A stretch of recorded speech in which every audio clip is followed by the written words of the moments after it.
ఇక తాజా అంశాన్ని చూస్తున్నాం. తెలంగాణ స్థానిక కోటాపై సుప్రీంకోర్టులో విచారణ ముగిసింది. తీర్పును సిజేఐ బిఆర్ గవై నేతృత్వంలోని ధర్మాసనం రిజర్వ్ చేసింది.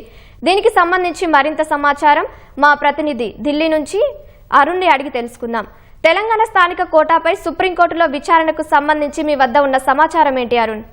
తెలంగాణ కోటాకు సంబంధించిన విషయంలో తెలంగాణనే కాదు స్థానికతకు సంబంధించిన వ్యవహారంలో ప్రధానంగా తెలంగాణ ప్రభుత్వం జారీ చేసినటువంటి జీవోను గతంలో పలువురు విద్యార్థులు తెలంగాణ హైకోర్టులో ఛాలెంజ్ చేశారు. దీనిపైన తెలంగాణ హైకోర్టు రాష్ట్ర ప్రభుత్వానికి ఒక రకంగా మద్దతు ఇస్తూనే తెలంగాణలో జారీ చేయాల్సినటువంటి నిబంధనలు, నియామకాలు, దాంతో పాటుగా మార్గదర్శకాలకు సంబంధించినటువంటి వ్యవహారం పైన పలు ఉత్తర్వులు ఇచ్చింది. అయితే తాము జీవోలో జారీ చేసినటువంటి అనేక అంశాల్లో ఆ ఉత్తర్వులు అనేక మార్గదర్శకాలు ఉన్నాయని చెప్పి స్పష్టం చేయడంతో పాటుగా 2 సంవత్సరాలు 10వ తరగతి తర్వాత 2 సంవత్సరాలు లేకపోతే స్థానికత ఇవ్వటం కుదరదు అన్నటువంటి వ్యవహారంపై తెలంగాణ హైకోర్టు విముఖత చూపింది. దీనిపైన రాష్ట్ర ప్రభుత్వము, పలువురు విద్యార్థులు కూడా సుప్రీంకోర్టును ఆశ్రయించారు. ఈ రోజు రాష్ట్ర ప్రభుత్వం తరఫున అదేవిధంగా విద్యార్థుల తరఫున వాదనలు విన్న అనంతరం సిజేఐ జస్టిస్ బిఆర్ గవై నేతృత్వంలోని ధర్మాసనం తీర్పును రిజర్వ్ చేసింది. దీంట్లో ప్రధానంగా సిజేఐ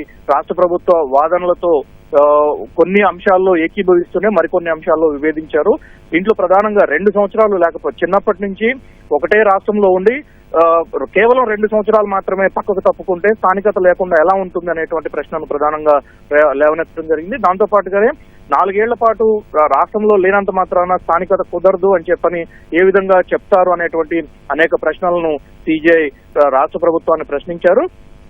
దాంతో పాటుగా కాళోజీ నారాయణరావు యూనివర్సిటీ నుంచి కూడా పలువురు సుప్రీంకోర్టును ఆశ్రయించారు. అన్ని పిటిషన్లు కలిపి విచారించినటువంటి ధర్మాసనం అన్ని వివరాలను లిఖితపూర్వకంగా వారం రోజుల్లో ఇవ్వాలని, ఆ తర్వాత తుది తీర్పు వెల్లడిస్తామని చెప్పి తీర్పును వాయిదా వేయడం జరిగింది.